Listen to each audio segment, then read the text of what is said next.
سیاسی پارے سے متعلق آپ کو اپڈیٹ کریں۔ راولپنڈی میں دوپہر 2 بجے جلسہ ہونے جا رہا ہے اور شیخ رشید کسی صورت بھی پیچھے ہٹنے کو تیار نہیں ہے۔ وہ یہ کہتے ہیں کہ دمادم مست قلندر ہوگا، وہیں ساتھ ساتھ یہ بھی کہا ہے کہ ہر قیمت پر آج جلسہ ہو کر رہے گا۔ ایسے اقدامات کوئی نئی بات نہیں ہے، طاقت کے نشے میں چور ہمیں للکار رہے ہیں اور ہم ان کا بھرپور جواب بھی دیں گے۔ عدنان مختار ہمارے نمائندے ہیں، شیخ رشید سے بات کی ہے انہوں نے۔ شیخ رشید نے دنیا نیوز سے خصوصی گفتگو کی، آئیے آپ کو سناتے ہیں۔ شیخ رشید صاحب سے ہم بات کریں گے کہ وہ آپ سر یہ بتائیں کہ کیا سمجھتے ہیں کہ یہ گورنمنٹ کیا کر رہی ہے؟ کنٹینر سٹی بن گیا لال ویلی روڈ، ہم دیکھ رہے ہیں لال ویلی کو انہوں نے کنٹینر سٹیشن بنا دیا ہے۔ 100-150 کنٹینر لگا کے پیدل بھی نہیں چل سکے، صبح بچوں کی چائے نہیں بن سکی، ناشتے نہیں تیار ہو سکے۔ الزام ہم پہ لگاتے ہیں، خود یہ بہت بڑے ظالم لوگ ہیں۔ اور چوئی سرور صاحب پی ٹی آئی کے ہمارے سیف ہاؤس لال ویلی میں پہنچ چکے ہیں اور انشاءاللہ تعالی 2 بجے پوری جتنی اللہ نے ہمت دی ہے ہم نکلیں گے۔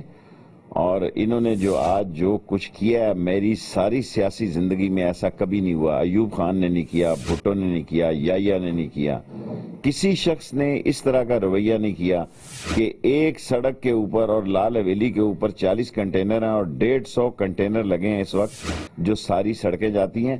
اور چیف منسٹر پنجاب نے حکم دیا ہے 2 بجے سے پہلے گرفتار کیا جائے، کیونکہ ہم ماسٹر مائنڈ کا وائرلیس سن رہے ہیں کہ ماسٹر مائنڈ کو 2 بجے سے پہلے پکڑا جائے۔ اللہ بہت بڑا ہے، جلسہ گاہ میں پہنچیں گے، اس کے بعد جو ہوگی وہ دیکھی جائے گی۔ 2 بجے کوشش کریں گے کہ میڈیا کے ذریعے ساری قوم کو پیغام دیں کہ اس جگہ پہ پہنچیں اور انشاءاللہ تعالیٰ پہنچیں گے۔ اچھا سر یہ بتائیں آپ کے جو کارکنان ہیں وہ کس طریقے سے وہاں پہنچیں گے؟ کیونکہ جلسہ گاہ ہم دیکھ رہے ہیں رات سے سیل ہوا ہے، کنٹینرز ہی کنٹینر ہیں، ان میں آپس میں سپیس ہی نہیں ہے، مطلب کہ لوگ کیسے پہنچیں؟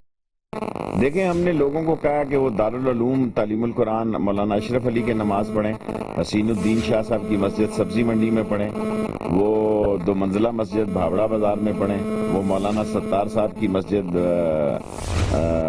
جو ہمارا بوڑ بازار چوک میں پڑھیں۔ ایک آخری کوشچن یہ بتائیں کہ اگر گرفتاری ہو جاتی ہے تو اس کے لیے آپ نے کیا حکمت عملی بنائی ہوئی ہے؟ کارکنان تک کیسے آپ کا میسج جائے؟ ملک کی سیاسی حالت میں انہوں نے خود انتشار پیدا کیا ہے۔ ہماری جیل سے ہمیں ڈرانے والوں، جیل ہمارا سسرال ہے، موت ہماری محبوبہ ہے، ہتھکڑی ہمارا زیور ہے۔